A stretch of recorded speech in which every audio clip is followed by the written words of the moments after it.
Afternoon. आप सभी बड़ों को मेरा प्यार भरा नमस्कार और छोटों को ढेर सारा प्यार। मैं मीरा ठाकुर स्वागत करती हूँ अपने यूट्यूब चैनल पे।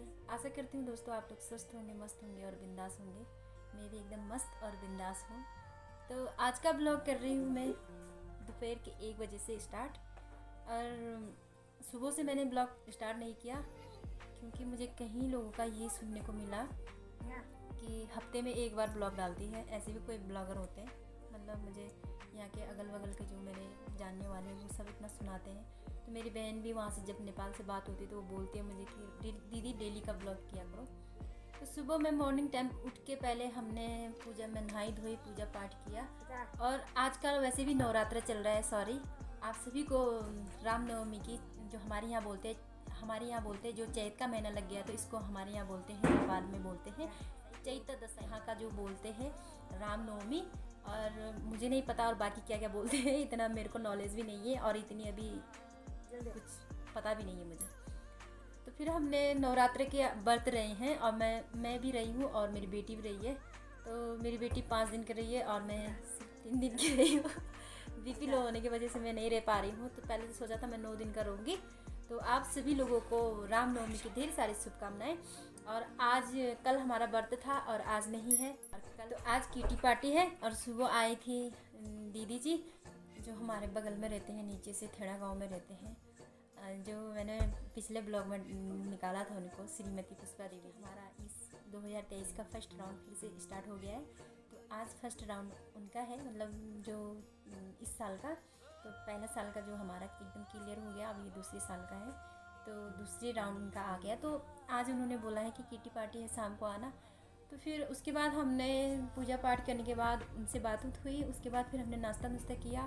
फिर हमारे जो मकान मालिक है उनके लड़के ने हमें बोला था तो कि हमारे यहाँ प्याज लहसुन थोड़ा गोड़ने को है तो हेल्प करने के लिए आना। तो हमने वहाँ गए, राधा और मैं गए। वहाँ से हम लोगों ने लहसुन प्याज की गुड़ाई की। उसके बाद फिर मैं यहाँ ऊपर पे मैंने थोड़ा सा प्याज लगा रखा है। प्याज ज़मीन से इतने ऊपर आ रखे वो ऐसे हो रखे करके जैसे फूंक मार के गिर जाएंगे वाले जैसे पौधे हो रखे, क्योंकि उसमें गोबर नहीं, पानी नहीं, कुछ नहीं डाला है। तो मैं सोच रही हूँ पानी तो ऊपर से बरसात हो ही रही है। तो अब मैं सोच रही हूँ कि धरती तो गीली है ही पर, लेकिन अब लाके गोबर डाल दूँगी। तो अभी मैंने कुछ देर पहले ही मेरे मिस्टर हस्बैंड जी का कॉल आया था। उन लोगों के साथ मैंने और पल्लवी ने वीडियो कॉल में बात किया। तो वो वहाँ से वहाँ का व्यू दिखा रहे थे, इतना मस्त ब्यूटीफुल व्यू है। आप लोग भी ज़रूर दिखाऊंगी मैं। और आज जो मैंने मिस्टर हस्बैंड जी से बात किया उसका मैंने वीडियो बनाया है। रुद्रनाथ है वो, वहाँ है वो जब बर्फ दिख रहा है।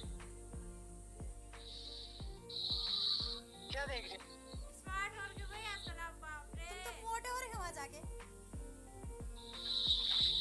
मोटे हो रहे तो घुसा रहा था। ये आ गया मेरी बड़ी भाभी का कॉल। और बड़ी भाभी के साथ आज 5-6 महीने के बाद, लगा लो हाँ 4-5 महीने के बाद बड़ी भाभी से बात हुई मेरी। ढेर सारी बातें की हमने। और उसके बाद फिर मैंने ज्वाइन किया। अरे कला सुंदर केला खाइछेस? धेरै बिजी छ तो सुंदर खाना खाइछेस? आयो अरे कला अस्ति बाबुसँग बोलाउँछु भने नि हैन, त्यसपछि त फोनै आयो। 6217 हो न। कहिलेको चाहिँ मेसो पाउँछु छोरासँग बोल्ने, त्यही पनि मैले फोन हाल्दा उसले उठाउँदैन, उसले हाल्छ मैले। पानी त भएन तर दुधको दुध चाहिँ भयो।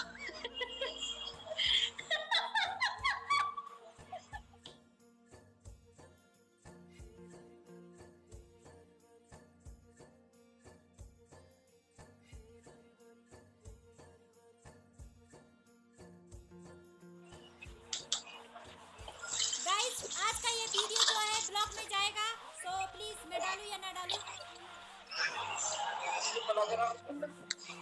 फिर सुमन के साथ बात की तो मैंने उसको कहा कि आज का जो वीडियो है मैं ब्लॉग में डाल दूँगी। तो उसने तुरंत फ़ोन कर दिया। तो और दोस्तों फिर मैं साथ ही साथ ये भी कहूँगी कि किसी ने मुझे कमेंट पे ये पूछा था कि आप कहाँ से हो। तो आप सभी को मैं ये बता देती हूँ, मैं हूँ तो नेपाल से, और नेपाल में प्लेन से ही हूँ, पहाड़ से नहीं हूँ। और मेरी जो ससुराल वाले हैं, मेरी फैमिली जो है, मेरे फैमिली मेम्बर है ये सब। तो मैं रहती हूँ उत्तराखंड डिस्ट्रिक्ट चमोली में। और जोशीमठ उर्गम वैली में, जहाँ पंच केदार में से एक केदार है, पंच केदार में से एक केदार जो है कल्पेश्वर महादेव, तो उनके में रहते हैं हम। तो क्या है ना कि मैं मतलब मेरे को मतलब नेपाल से भी जो मेरे अपने हैं वो बोलते हैं कि तू मतलब कि ब्लॉग जो बनाती है डेली हिंदी में शूट करती है, ये उसको हलाना फलाना कहते हैं। तो क्या है, अगर मैं नेपाली में बोलूँगी, अपनी लैंग्वेज में बोलूँगी, तो यहाँ के लोगों को समझ में नहीं आएगा, और जब मैं यहाँ की लैंग्वेज में बोलूँगी तो वहाँ के लोगों को तो समझ में आ जाएगा। तो इसीलिए मैं जब तक यहाँ हूँ, यहाँ रह रही हूँ, मैं यही के हिसाब से मैं ब्लॉग शूट करूँगी। और जिस दिन मैं घर आई तो समझ लो कि मतलब आप लोग दुआ करना, मैंने कब से भी बोला था, बहुत पुराने ब्लॉग में बोला था कि आप लोग दुआ करो मैं जल्दी से जल्द घर जाऊँ। तो अगर मैं घर गई तो आप लोगों को मतलब जैसे कि मेरे जो जितने भी वहाँ के हैं मेरे देशवासी लोग, उन लोगों को ज़रूर सुनाऊंगी मैं अपनी भाषा में, कि मेरे को भी नेपाली आती है भाई। मैं सोचो कि मेरे को नेपाली नहीं आती है, मतलब जाके मतलब नेपाल जाऊँगी तो मैं अपनी लैंग्वेज में ही बनाऊँगी। तो फिलहाल मैं जब तक यहाँ हूँ, मतलब इंडिया में हूँ, तो मैं यहीं का लैंग्वेज यूज़ करूँगी, क्योंकि यहाँ के लोगों को हमारी जो भाषा है समझ में नहीं आएगी। जो हमारे यहाँ के लोग हैं उनको तो समझ में आ जाएगी हमारी यहाँ की हिंदी। और अब तो ऐसा भी हो गया कि पहले ये था कि जैसे कि नेपाल से आते थे तो उनकी हिंदी पकड़ में नहीं आती। मैंने कहीं देखा, बचपन से मैं यहीं रही हूँ तो मैंने ये देखा है कि किसी को समझ में नहीं आती थी कि हिंदी, और पूछते थे। अब तो ऐसा हो गया कि घर घर में हिंदी सीरियल चल रहे, हिंदी मूवी चल रहे, हर किसी के फ़ोन में चल रहे, तो उन लोगों सबको समझ में आ जाता है। तो इसीलिए मैं ब्लॉग करती हूँ अपना जो है यहीं की लैंग्वेज में करती हूँ, जो हमारा ये मतलब ये भारत का जो है मातृभाषा हिंदी, इसमें करती हूँ। कितनी बकड़ बकड़ सुनेंगे आप लोग, थोड़ी देर आप लोग मेरे साथ बने रहो। मैं करती हूँ भोजन, उसके बाद आप लोग से मिलती हूँ और मैं भोजन में दिखाती हूँ आप लोगों को हमने आज भोजन में क्या। आज का हमारा भोजन बना है आलू और न्यूट्री, पल्लवी ने बनाया, और मैं ऊपर से लाई थी थोड़ी सी हरी सब्जी, और मैंने परसों के निकाल रखी थी बेथू की सब्ज़ी, वो भी बचा के रखी थी। तो मैंने फ्राई किया बेथू की सब्ज़ी और राई, और फिर इसमें बनाया हमने पुदीना और क्या बोलते हैं उसको, तिल और मिर्च। तो प्याज लहसुन कुछ भी नहीं चलता है, मतलब नवरात्रि के व्रत चल रहे हैं तो इसके बाद ये हमने फ्राई किए हैं सूखी मिर्च, और बहुत टेस्टी होता है। तो अब हम करते हैं भोजन। तो दोस्तों मैंने खाना वाना भी खा लिया और बाल उल बना लिया, और ठंडा हो रहा था तो मैंने स्वेटर डाल लिया। और ये स्वेटर काफ़ी दिनों से नीचे खबाला था, तो इसको मैं परसों ही लेकर आई हूँ। तो दोस्तों मैं आप लोगों को फ़िलहाल यहाँ का अभी का मौसम दिखा देती हूँ। मौसम देखो कैसा हो रखा है। तो पहाड़ों में जैसे मौसम ख़राब होते ही ठंडा बहुत होता है, तो आज का मौसम हमारा अभी का ऐसा है। ऊपर आसमान में हल्के हल्के बादल, और जोशीमठ की उस चोटी पे बर्फ़। थोड़ा जूम करके दिखा देती हूँ मैं आप लोगों को।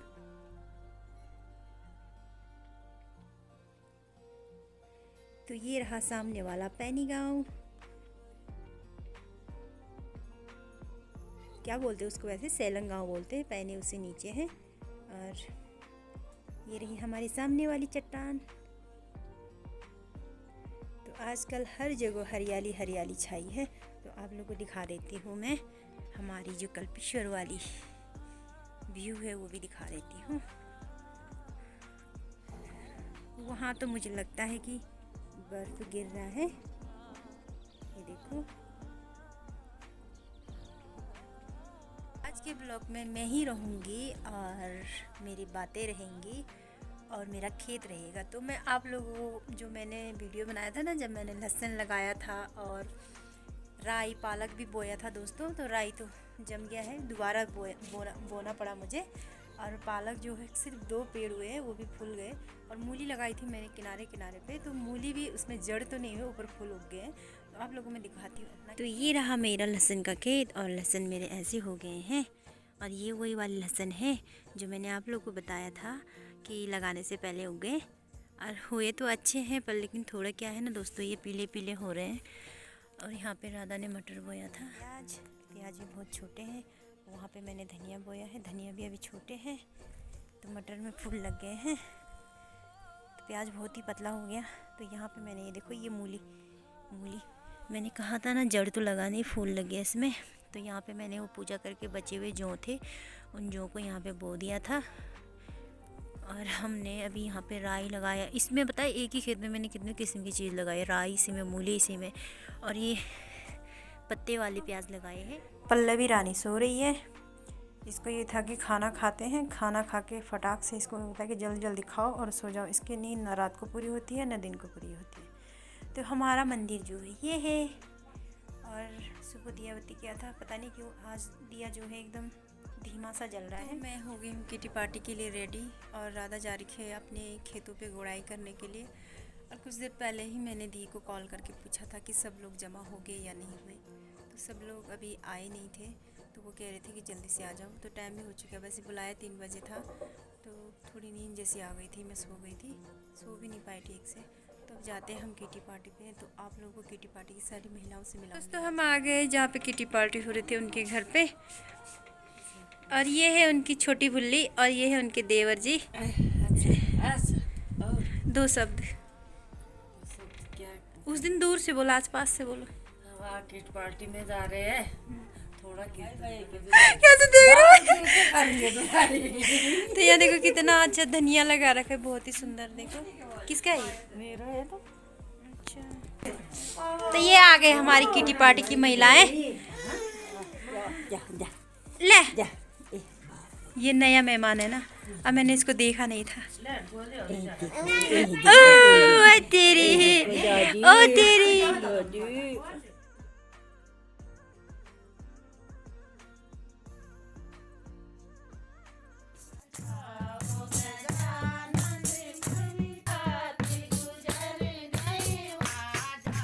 वैसे तो दोस्तों मुझे कई लोग कहते हैं कि भजन कीर्तन मंदिर यही सब दिखाते हैं आप, मतलब सामने से मुझे यही बोलते हैं। पर्सनली मेरा जो यूट्यूब चैनल पे आज तक किसी का ऐसा कमेंट नहीं आया है, पर लेकिन मुझे भजन कीर्तन इन बड़ों के साथ रहना और इन लोगों के साथ घुलना मिलना बहुत ही अच्छा लगता है। मुझे ये एहसास ही नहीं होता है कि मैं बाहर से हूँ और ये मेरे लिए अलग है और मैं इनके लिए अलग हूँ, क्योंकि इनके साथ रह के मुझे कुछ सीखने को मिलता है, अच्छी सीख, अच्छी सोच। तो सभी एक जैसे नहीं होते हैं, पर लेकिन मुझे ये लगता है कि आप अच्छे हो, आपकी सोच अच्छी है तो आपके लिए सभी अच्छे हैं। तो इन लोगों के साथ रह के मैं काफ़ी चीज़ सीख चुकी हूँ।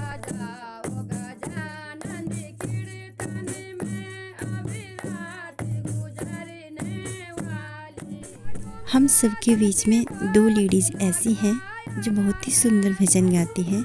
उनका भजन सुन के मुझे ऐसा एहसास होता है कि मैं इनके भजन हमेशा सुनते रहूं और इनसे मैं कुछ सीखूं। पर लेकिन क्या करें, रोज़ कहते हैं कि दूसरा साल लग गया है, तुम लोग भी कुछ सीखो। और ठीक से ढोलक बजाना भी नहीं आ रहा है मुझे तो, और भजन कीर्तन भी सीखो। पर लेकिन क्या करूँ दोस्तों, सुर ही नहीं है, सीख के क्या करूँगी। और कहते हैं कि आज के जनरेशन में सब कुछ सीखना पड़ेगा, कल के दिन में ये काम आएगा। इनका कहना भी सही है।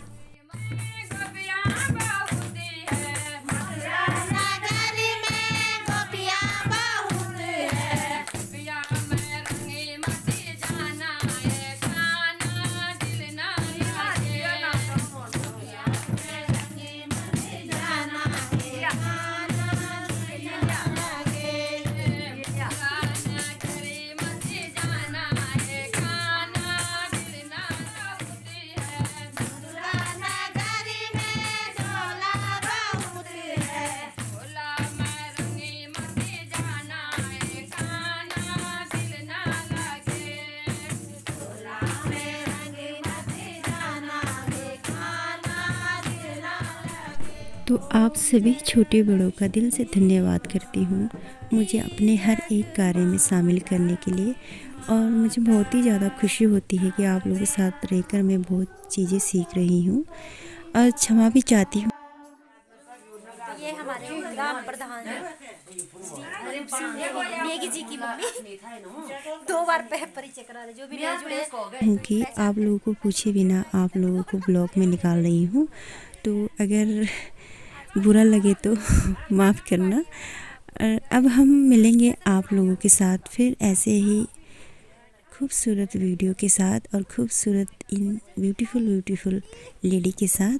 तो नेक्स्ट ब्लॉग पे फिर मिलते हैं। तब तक के लिए आप लोग लाइफ में जहाँ भी हैं दोस्तों, स्वस्थ रहिए, मस्त रहिए, बिंदास रहिए और अपना प्यार और अपना सपोर्ट मुझे हमेशा देते रहिएगा।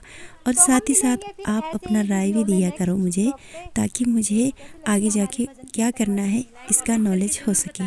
तो बाय।